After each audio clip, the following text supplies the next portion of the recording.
scales of a primordial beast. Mirroring the strata overhead is a stream of rippling flags. Their never-ending motion hypnotizes me, beckoning.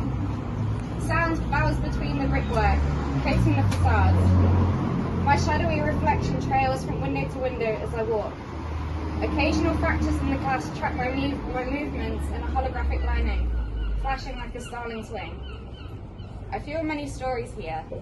The fruits, the relics, the histories of adulteries, passions, robberies and sins, all laid bare, staining the concrete like bruises.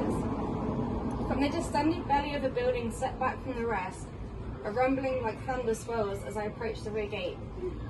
Heart pounding, I grip cold metal bars in sweat-soaked palms and step into a hurricane of ecstatic energy. Figures twist and glide with otherworldly grace. Feet, boards, wheels and sky, melting in a choreographed confluence that swirls and sparks like explosions of starlight. I stand transfixed. Here, in this courtyard paradise, where moods and visions and bodies entwine to reach such strange and glorious heights, then crash to the floor, torn and bloodied, with clamoring voices swirling and dipping in wild worship. How does it feel? I ask as they pass. And in reply, it feels like vulnerability, like unwinding into a state of flow, a rare slice of freedom where anything can happen if you're daring. Being detached from the world in a safe haven of sequences and confidences, like an effortless pursuit, moving to every beat in your soul. It feels like coming home. Something blossoms in my chest. Rising ribs apart, I reach inside with utmost care until fingertips touch my heart's apex. Slight resistance, but with the smallest tug, it comes away freely. I hold the dandelion clock up to the light. Its silver-tufted head quivers in the wind. Eyes drift shut, and I relinquish myself to the ground. A tectonic separation begins. Teetering on the precarious verge of uncertainty, I hesitate. Then the boundaries of self fall away.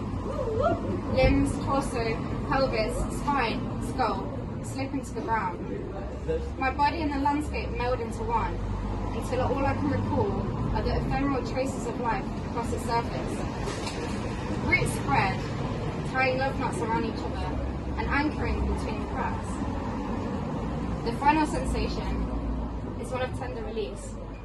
Untethered, I swallow the daylight whole, and every seed in my soul scatters on the breeze, drifting over rooftops, dusting the paving, and catching in tangles of hair. A resounding voice, not my own, but a living harmony of everything. This is belonging. Epilogue! 1,001 dandelion clocks have sprouted around the edges of the square, waving to passers-by and counting the seconds.